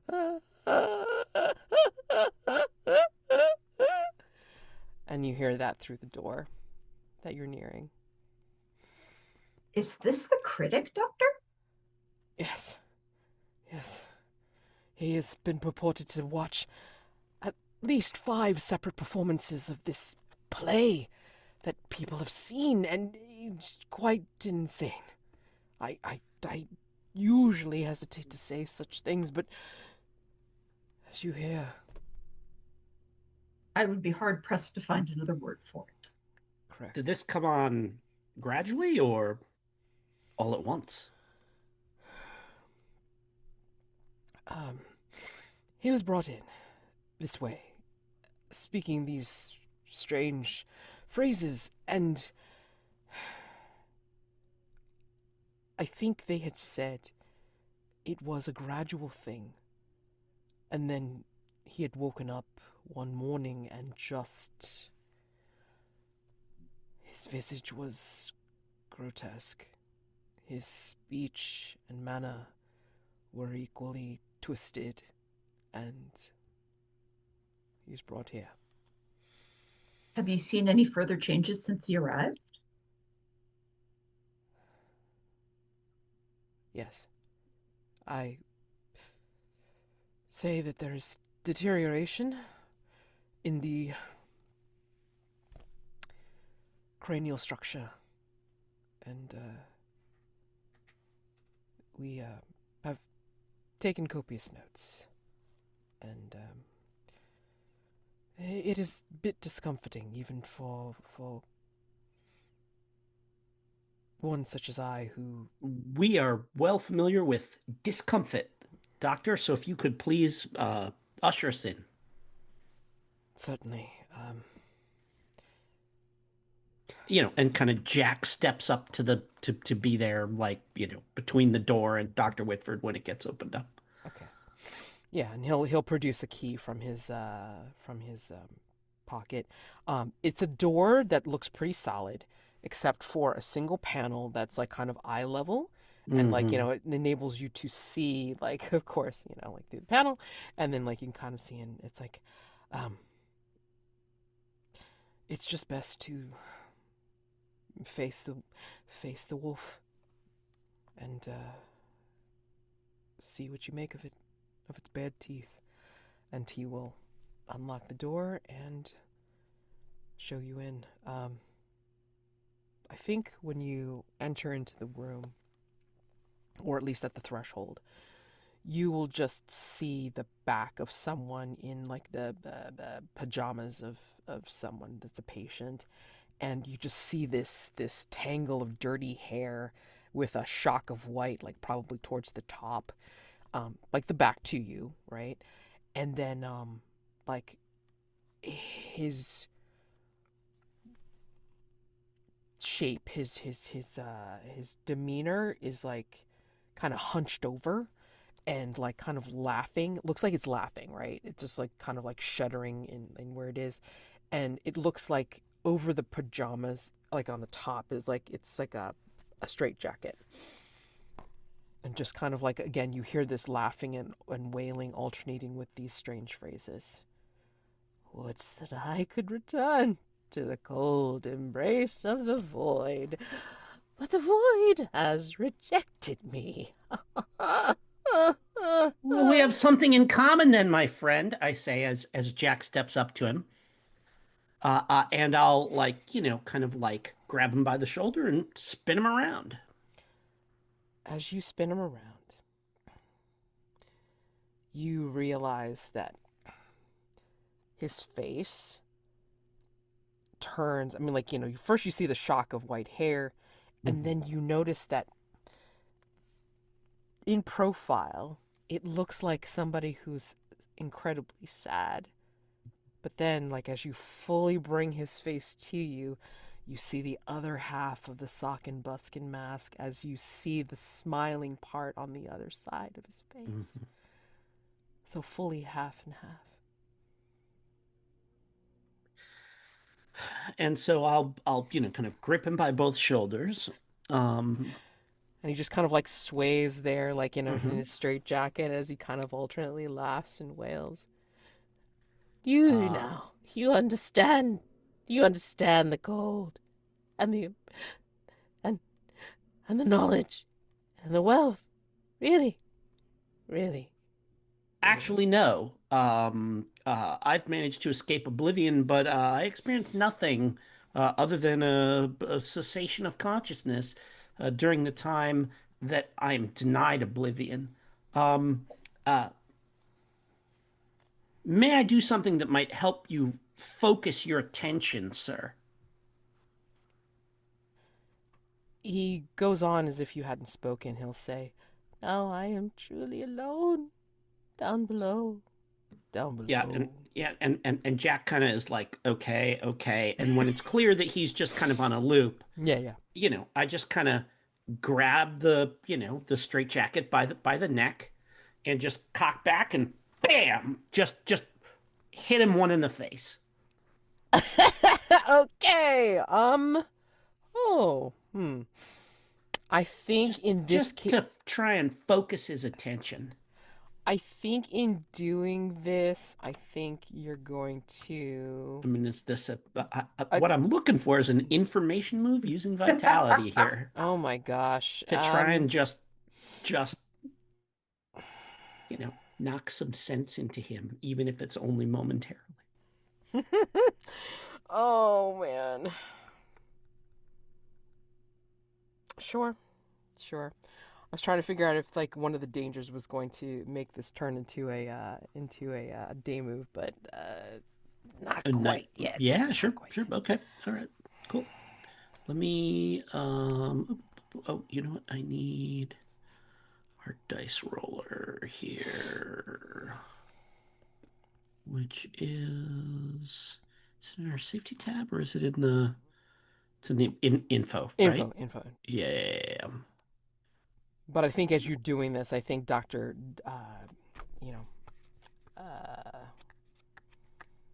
Dr. Walters is going to be like, sir, what are you doing? Merely trying to focus his attention, Doctor. Just bam. And not, I'm not trying to smash his face in or anything, but just a little kind of, just a bop to the nose to get him to, stop all that reeling, nonsense that he's blabbering on about. So, I'm just gonna roll. I've got a +2 with this. I'm just gonna go ahead and roll it up. I got a 7 there. Okay. So that'll get us some kind of a clue out of him, but it will complicate things. Yep.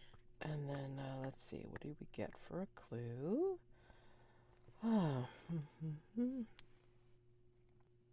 And and I give him that poke, and I say, the good news is that you, sir, being mortal, will eventually experience oblivion. This will all end. Trust me. All right, so let's see. Oh, Jack, such a unique version of comfort you have. God. Oh my God. Amazing. Hold on. Oh, Jack.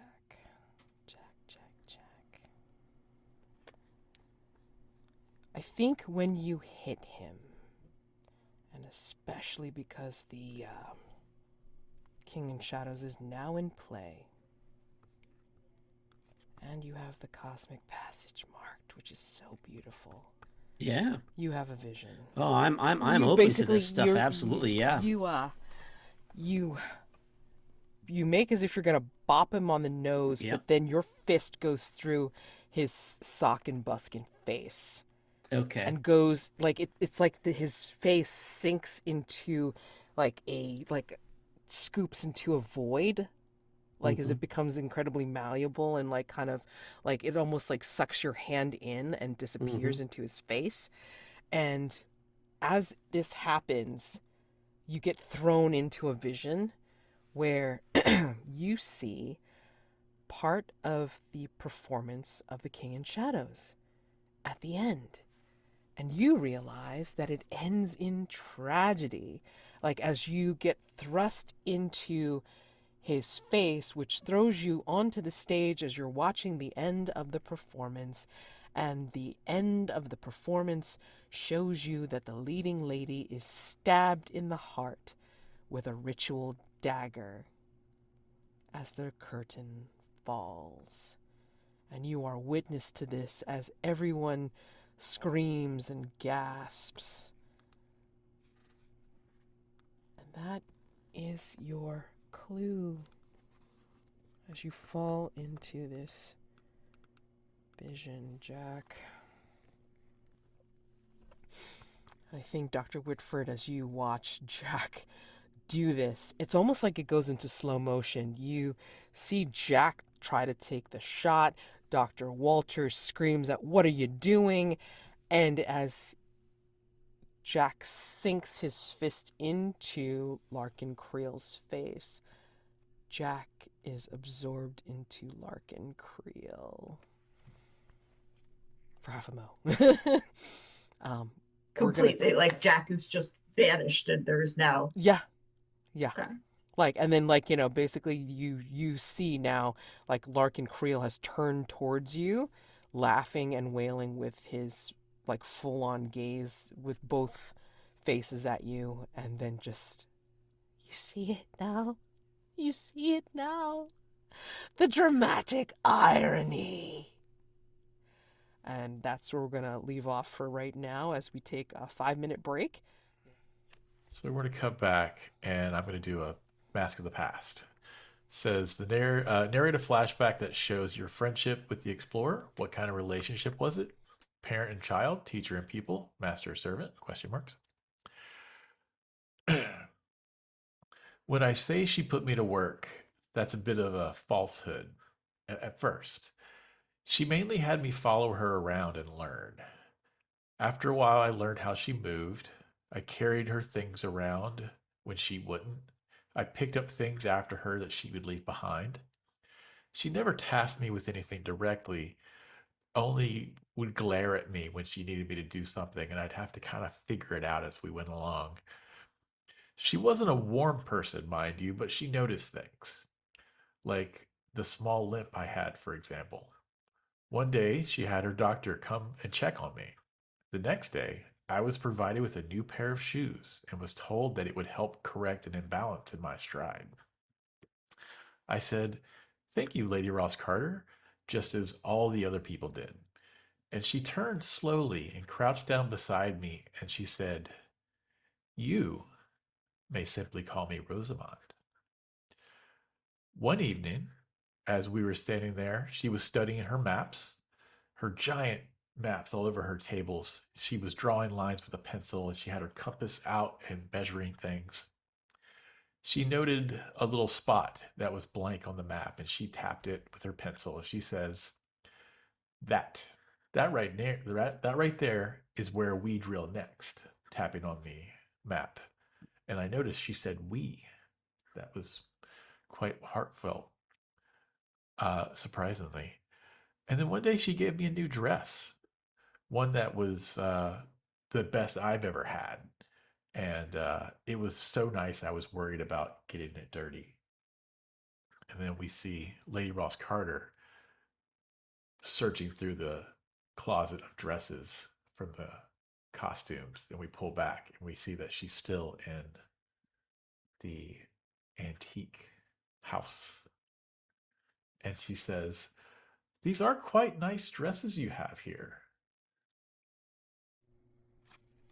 Why, thank you. I mean, it's just one of those things where I just managed to find the most delicious and wonderful collections. Delicious is a good word for that. Excellent. Yes, absolutely. Do you need tea? Do you need some kind of a tea? Is it time for tea? Is it? Yes, I am quite parched. Should we call your? Jeffries! And then, like, of course, her I think you manservant give comes me a in. little bit of a heart attack when you do that. Oh, Yes, I mean, like, because while she was like right next to you, and like, you know, Yeah. she says it like almost in your ear. screams it. Yeah. Yep. And then like Jeffrey's like appears like, you know, over in the door, and you know, he's already started rolling in the cart. Almost similar to the one that Mrs. McGarity will roll in, like, you know, when she serves you in Hargrave House.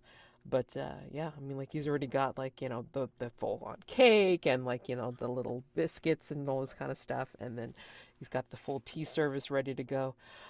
Your tea, mum. And then you know, we'll lay it out in the on one of the many tables that's laid out. Please, please, please. I'm sorry it's so difficult to find things. You know what you need to do? Here, dear. You sit there, and I'm Here? going to sit over here. Over there. So you will have your own table, and I will sit Over here. Yes, absolutely.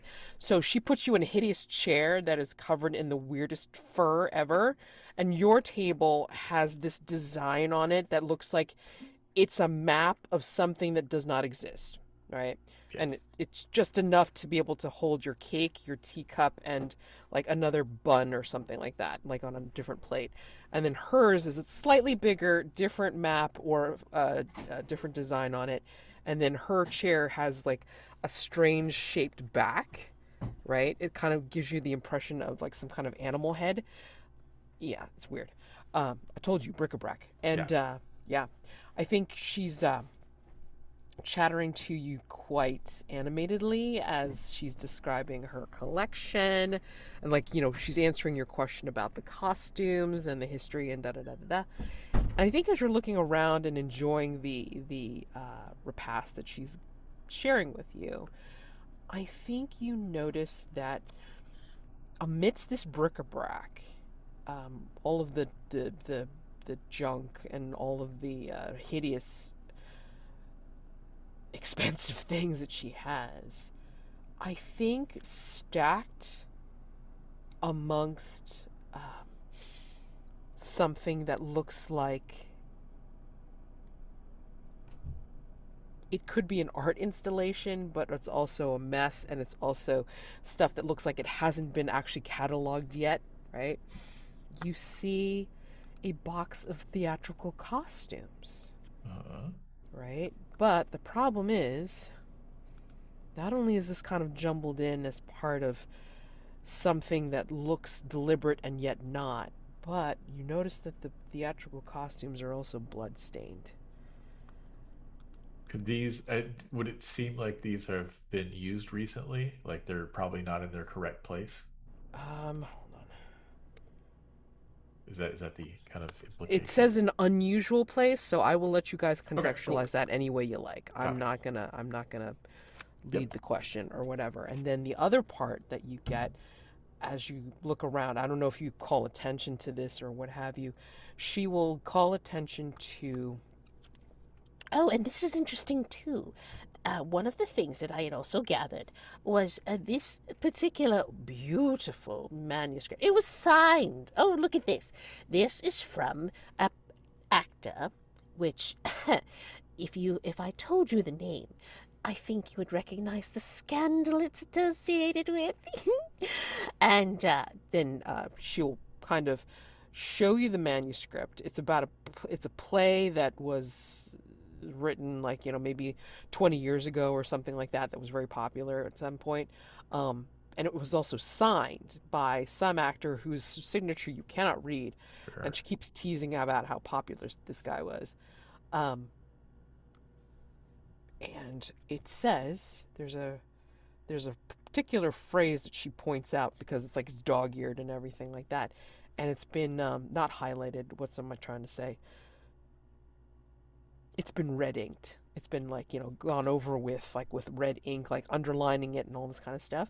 The repeating phrase is, This was so interesting, and I think the delivery of this was incredible because it was almost like it kept on changing every single night he did it.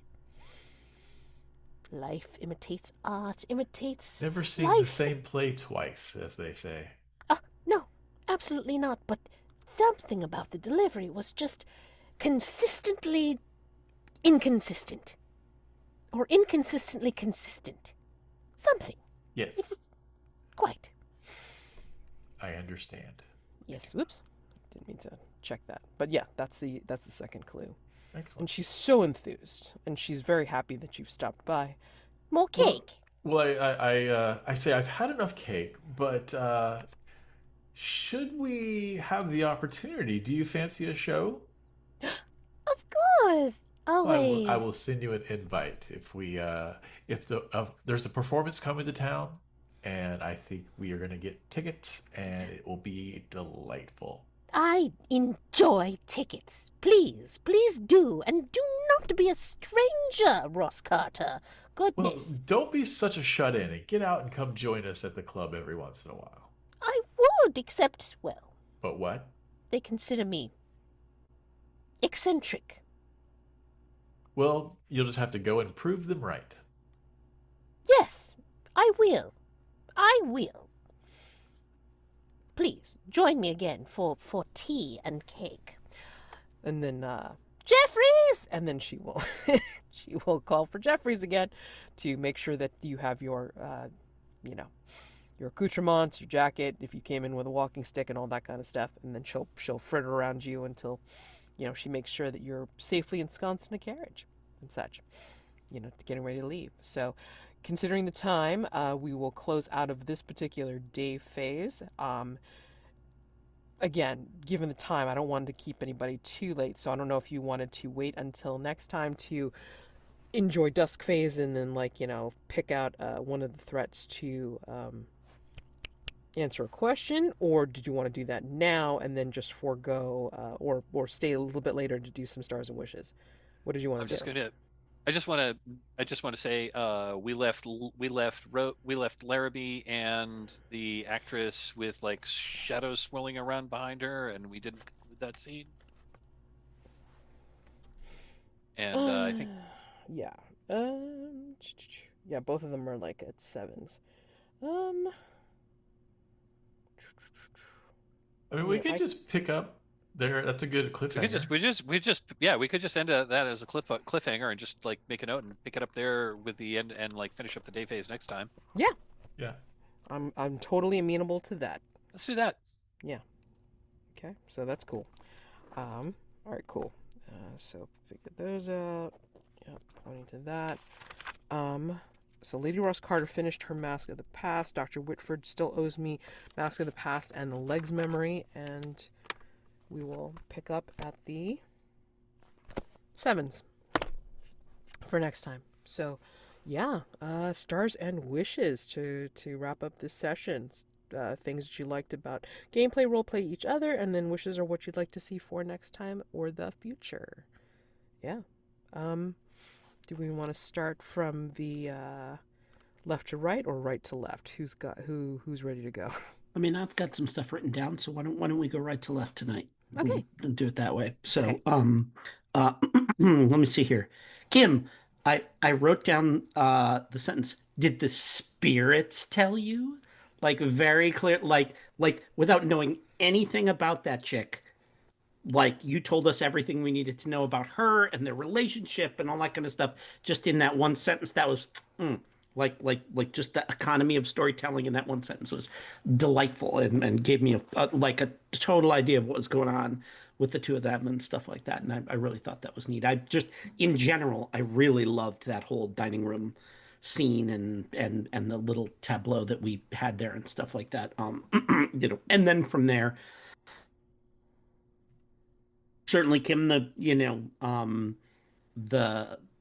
kind of the way she was like, you know, you idiots don't understand, and I'm being appreciated and all this kind of stuff. And no, but also you've got some bling we can't help but notice. So that was, yeah, just that was really really really well modulated, and I really enjoyed that. But everybody's contribution was great, but yours in particular, just from the jump there, was really super cool. Clint, I loved that you had Lady Ross Carter drop the elephant to antagonize Lady Bachelor Holmes. Like passive aggressive Lady Ross Carter is absolutely my favorite Lady Ross Carter. And we got that in spades today, so that was fantastic. I love that, the like, just because it's a like, it does that thing of like putting them on the back foot, and like Lady Ross Carter does a lot of like feigning incompetence, or like, feigning being kind of a doddering old lady that gets people thinking about, thinking that she is not nearly as super hyper capable as she actually is. And we saw some of that tonight, and I really love that. Mike, I love that you just straight up executed Obert, just had Rose just shoot him in the back of the head, like no stick 'em up partner or anything like that. Yeah, and you reminded us that she is someone who will solve a problem with violence. Because we've seen her like pull her guns on people and stuff like that, and maybe pop a few shots off, but not like, well, this guy, but we haven't had a Rose shrug and saying, well, he needed killing situation, and that was really cool to see that come up tonight, because that's it's building up to kind of the contrast of her former life and what she's doing now and everything. But that was a neat moment where you just and it's funny because you're like, slides down behind her, and I'm like, what's she gonna do? Is she gonna clonk him over the head with she's gonna like pistol whip him? Oh, nope, nope, just one in the back of the head. And that was as far as I'm concerned, that was exactly the right way to deal with that monster. So that was good that we're that we don't have that on us anymore. Mads, 100%. I was not expecting that when I punched him in the face, I was going to get sucked into some kind of like Lynchian like whatever dark dimension or something like that. That was and it very suddenly brought into focus for me that this is a no kidding super fucked up and weird threat. Like, because before we've had people like the figs, like we went to the asylum and they ranted and raved and they were singing songs and shit like this and everything, and we are just like, yeah, okay. But it was like slasher movie, like horror nasty kind of thing. And they were, but this is genuinely weird. And I love that Jack's kind of like prosaic approach to it was what triggered that weirdness. And now and I'm and as far as the wishes go, really looking forward to seeing the what is Jack gonna, what am I gonna do? And I would like to I would like for him to not get bailed out of it right away, to maybe wander around a little and experience some like genuine disconnectedness in a way that is and maybe he's experienced something like this before, maybe not, but I do want to have some of that happen, like I said, as opposed to just somebody yanking me out of it right away. That's one of my wishes. And the other one is for to see I really hope that all of us get to go to the theater together at some point. Because like just having us all getting ready and getting our tickets and whatever and going through that whole thing and seeing how we all bounce off each other in that situation. We haven't had a thing where we've all kind of like gone to a formal event together.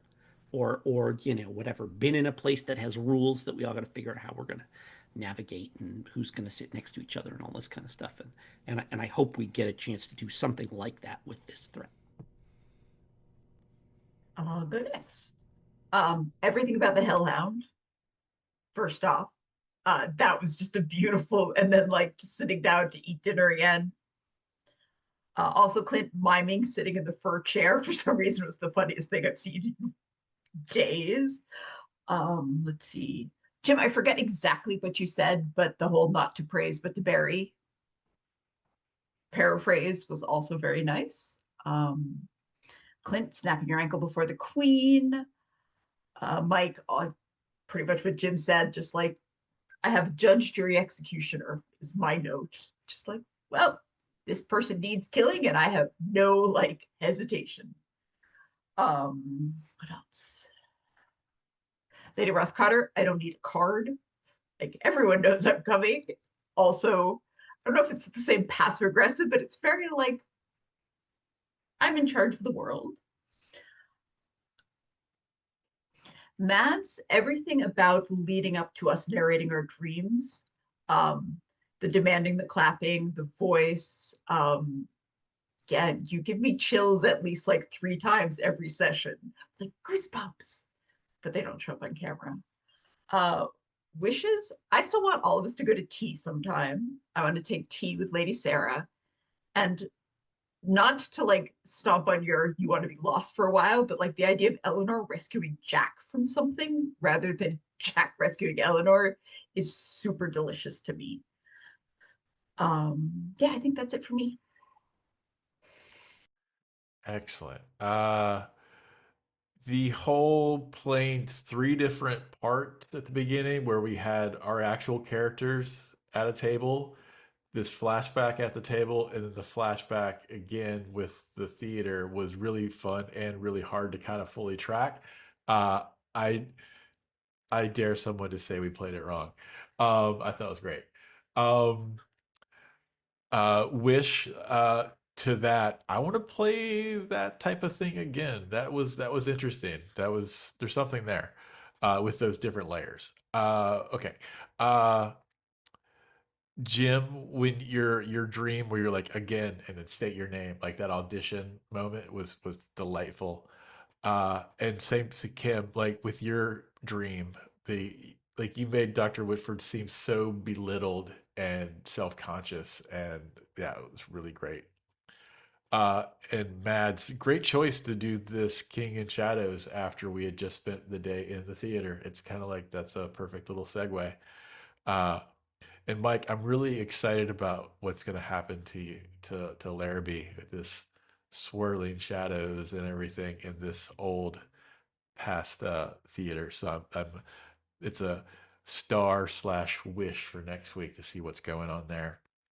But wishes, I also agree. It'd be fun to have a field trip, if you will, somewhere to do something.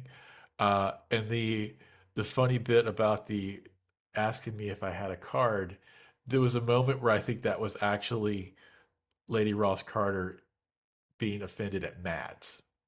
Like, what? How dare you? Like, there was in my brain kind of like it shifted between like this is not Clint or the character. Like, what? Yeah. So that's a great little bit. Uh, yeah, I'm excited about next time. Take it away, Mike. All right. Yeah, I think stars all around for that opening scene with intercutting the Hargrave house scenes with the like narrative resolution of the final aspect of the threat to wrap that one up. I just thought that played really, really well. I'm going to agree with Clint there's something there.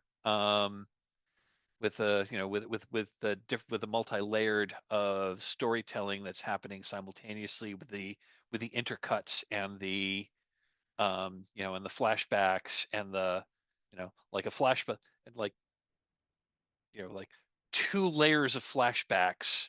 I don't know, like to a certain extent that almost reminded me of that old like CW TV series Arrow, where Oliver Queen was like, every once in a while, okay, flashback to that time I was stuck on the island, and then at the end of the signal line, that flashback to before I was stuck on the island, that flashback to like when I was part of the Russian mafia. It's just like, and like more and more just like weirdness in this character's backstory.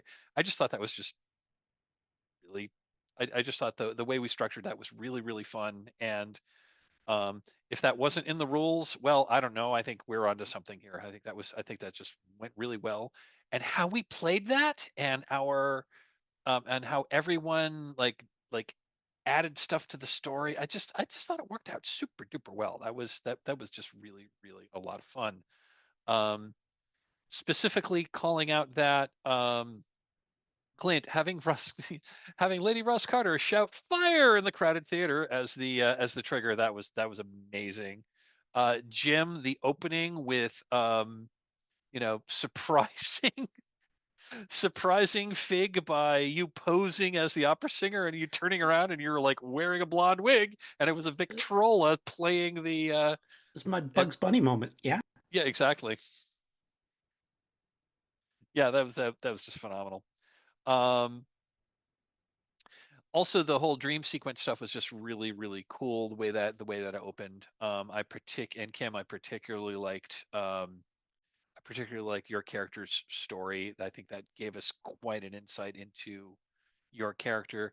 Likewise, Jim, like when you said like what role are you playing, and you said the martyr, I was like, oh, this is not going to go well. Loved that. That was great. Um, As for wishes, yeah, I'm looking forward to seeing like how we conclude the scene of Larrabee and the actress Marie Litton in the basement. Another wish is like this like I the player am intrigued by this character. So this may be a character that Rose that Rose Larrabee might be interested in to see who this character is and where um like if especially if Rose is able to like rescue her from this like weird shadow thing. We'll see what happens there. Um, yeah, looking forward to next time. Interested to see where this goes. Oh, and also just I also want to echo. I forget who said it, but our previous mysteries have been, I won't say entirely mundane, but they've been like the Figs Pigs. Yeah, that was basically the Texas Chainsaw Massacre, like crossed with Sweeney Todd in Victorian London. So that was, very much yeah, there was some weirdness, but that was very much like a mundane thing. The other like supernatural ones we've had were kind of like grounded in like, a certain amount of like, hermetic magic. This King in Shadows is freaking weird. Like already, and the fact that Jack got sucked into this like psychoscape. Okay, what's that all about? We will figure that out. Um, but I like that the level of high weirdness is ratcheting up with this particular thread. I think that's interesting, and I'm just really curious as to where that's going to go. Yeah, I think that's it. Thanks. Awesome. I forgot to totally whiffed because I forgot to mention on recording what you got for doing the Hargrave House night phase, because I was so pleased about what you guys did with the back and forth. Thank you for indulging me on my little, hey, I'm gonna let you go at it because you rolled so well and it sounded like such a fantastic idea. So yeah, I mean, like that worked out so well with bouncing between let's resolve Obert back into Hargrave House, dining room, and then back and forth. But you did get something for unlocking that room in Hargrave House. So when you spend the night phase enjoying an intimate meal in the dining room with a side character, describe the lavish spread that has been prepared for the occasion, then roll with presence. On a hit, ask 2 questions from the list below. The keeper will answer truthfully, though not necessarily directly. Answers may be revealed in the form of clues for an active threat. If the question does not yield a clue, instead roll with advantage the first time you act on the answer. The questions to choose from would be, what is your darkest hunger? With whom or what does your true loyalty lie? How can I gain your trust? What destructive secret are you keeping? On a 7 to 9, answer a question in return and take an appropriate condition.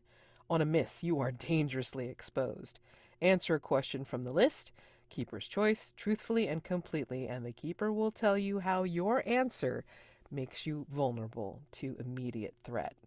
So, yeah, that's what you unlocked for doing the Hargrave House dining room. And yeah, I look forward to doing more of these. So, have at it. Let's have some fun here. All right.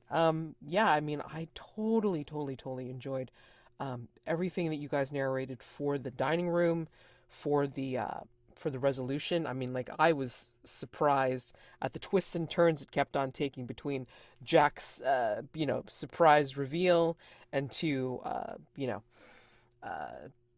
the Dr. Whitford, saying, like Obert's running through the hallways, and then of course Larrabee getting ready in the catwalk, and then of course Lady Ross Carter making everything go chaotic with fire and getting everybody to evacuate to confuse the issues further. It was excellent. And then also the particular dream sequences for auditioning for the King in Shadows. That was absolutely gorgeous. So yeah, granted, I mean, I'd give you a complete 180 from, all right, here's the mundane killers to wackadoodle strangeness. I'm not apologizing because you guys handled it well, and it was so beautiful to be able to introduce, inject some fucked up situations in here, and yeah, this is one of my favorite threats, so welcome. And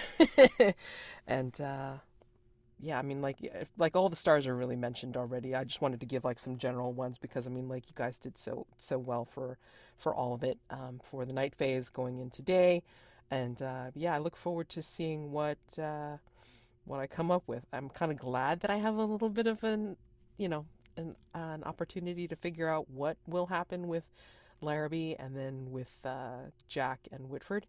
Yeah, so gonna see what happens there, and I want to look forward to what you guys are going to do, which question you pick for answering a question when we do hit dusk phase, and how you plan on resolving it for the eventual night phase.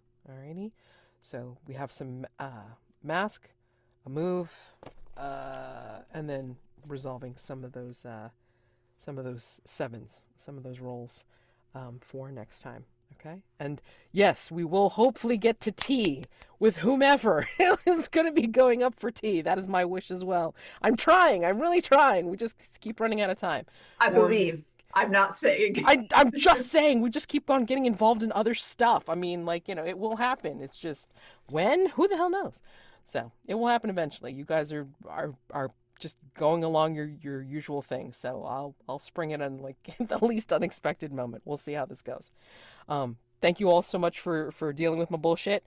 You guys have a wonderful week. Happy gaming. I will see you next time. All right.